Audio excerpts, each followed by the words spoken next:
যে আসো আমার কাছে আসো। কেন ডাকবে?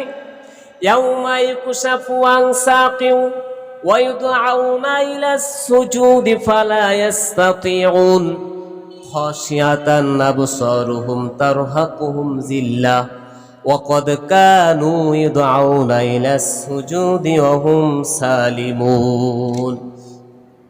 আল্লাহ রাব্বুল আলামিন মানুষদেরকে ডাকবে, আসো। কিসের জন্য আসবা?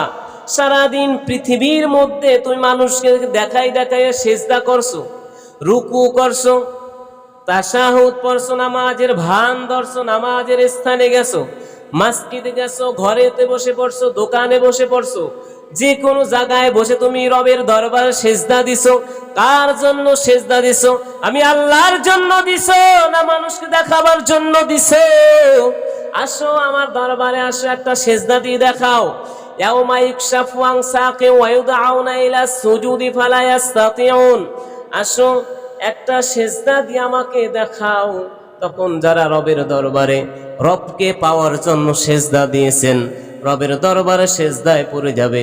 যারা রবকে পাওয়ার জন্য সেজদা করেন না, মানুষকে দেখাবার জন্য সেজদা করেছে, তারা টুন্ডির মতন দাঁড়াই থাকবে, লাঠির মতন। জোরে বলুন নাউজুবিল্লাহ।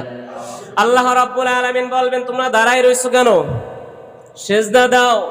তখন তাদেরকে বলা হবে, তোমাদের সামনে কোরআন উপস্থাপনা করা হয়েছে, তোমাদের সামনে হাদিস উপস্থাপনা করা হয়েছে, তোমাদেরকে লক্ষ লক্ষ কোটি কোটি মসজিদ জায়গায় জায়গায় তৈয়ার করে, মাহফিল করে, জলসা করে, মজলিস করে তোমাদেরকে জানানো হয়েছে, কিন্তু তোমরা বিশ্বাস করো না। কাফেরদের মতন তোমরা মনে করছো কিয়ামত হবে না, তোমরা মনে করছো রবের দরবারে হাজিরা দেওয়া লাগবে না, তোমরা মনে করছো দেহের মধ্যে প্রাণ চলে গেলে আর দেহ প্রাণ দিতে পারবে না, এই জন্য তোমরা সেজদা করো না রবকে পাওয়ার জন্য। এবার আসো, কাফেরদের নমুনায় তোমাদেরকে ফেরেশতাদেরকে হুকুম দেবে, যাও ওদেরকে শেষরাইতে শেষরাইতে শিয়াল লাগাইয়া টানতে টানতে জাহান্নামের দরজার কিনারায় নিয়ে যাও। জোরে বলুন নাউজুবিল্লাহ।